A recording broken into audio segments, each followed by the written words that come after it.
భారత ఆర్థిక వ్యవస్థను తక్కువగా అంచనా వేయొద్దు. అంతకుముందు $1 ట్రిలియన్ అంటే వామ్మో అన్నటువంటి దశ నుండి ఇప్పుడు $4 ట్రిలియన్ దాటాం.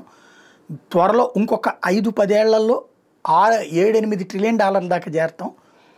ఓవరాల్గా $20 ట్రిలియన్ దాటాలన్నటువంటి అంచనాతోనో 2047 నాటికి 1 or 2 అనేటటువంటి స్టేజ్లో ఉన్నాం. ఇది అందుకోసం మ్యానుఫ్యాక్చరింగ్ సెక్టర్ ఇప్పుడు సెమీకండక్టర్ చిప్స్ ఇండస్ట్రీ కావచ్చు, ఫార్మాలో ఇప్పుడు సరికొత్తగా ఏదైతే గుండు సూదుల నుంచి అన్ని తయారీలు ఇక్కడే పెట్టుకురావడం కావచ్చు, అట్లాగే ఇప్పుడు కార్ల తయారీ కంపెనీలు కూడా ఇక్కడే పెట్టుకోమని చెప్పడం. అంటే మేడ్ ఇన్ ఇండియా పెట్టినప్పుడు ఆటోమేటిక్గా ఆ ఇంపాక్ట్ ఉంటుంది అన్నటువంటి విషయాన్ని ప్రపంచానికి తేల్చి చెప్తోంది, తెగేసి చెప్తోంది. నువ్వు చైనా వాడు వస్తాడా లేకపోతే మన శత్రుదేశమైన పాకిస్తాన్ వాడైనా సరే వచ్చి భారత్లో ఇండస్ట్రీ పెట్టుకుంటానంటే అనుమతిస్తుంది. అది భారత్ ఆలోచన ధోరణి.